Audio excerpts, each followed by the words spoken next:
Ishi ya kwanza. Ya pili, bwana, ya pili moto tena sana, naipeleka maeneo ya Eldoret kule. Bwana, Eldoret kule, mshikaji mmoja ambaye alikuwa hatumii kileo chochote ameenda klabu na kuagiza soda.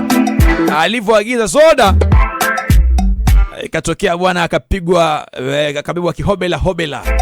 Kaambiwa, jamani, huwezi kuja hapa klabu tia soda, kama haunywi toka. Sasa jamaa mmoja afukuzwa klabu kwa mlengo kwa kuagiza soda. Eldoret tuko. Mimi nikumbuka nishawahi fukuzwa pale Club Mio sababu nimevaa slippers. Taisahau hiyo siku bwana. Nitakuja kuwapatia story. Hiyo time nilikuwa nina hustle pale Mombasa. Ikafika Friday, nikasema acha ngarushe roho Bamburi, nijue Bamburi huwa kunafanywa nini usiku. Bwana, nikakanyaga toka Leisure mpaka Bamburi. Kufika Bamburi, mzee vichampali viko puru puru puru.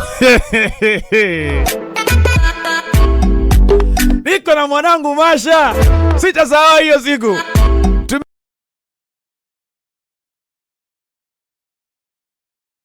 Vichampali viko puru puru puru puru. Nitakuja kufuatia story. Tulieni hivyo hivyo.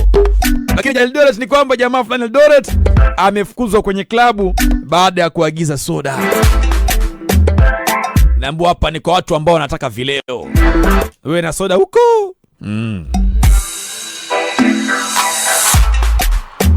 Bwana, issue ya tatu na ya mwisho naipeleka Ukambani, ambapo mapacha wale mapacha huwa ni pesa. Sasa ni pacha mmoja, pacha wawili, lakini wewe mapacha fulani wameweza kushangaza wanakijiji pale mtaani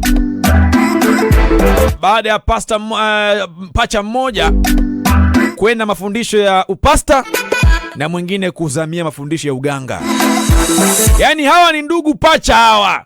Wamezaliwa tumbo moja, wamezaliwa pamoja. Lakini cha kushangaza ni kwamba wale ndugu pasta, mmoja akaenda kuwa pasta, mwingine akawa mganga. Tena waganga mashuhuri na pasta mashuhuri. Ukambani huko na mboki staajabu ya Kaya Flavors. Utayaona issue na ma items. Niambie issue gani kitai zaidi. Nambari ya simu ni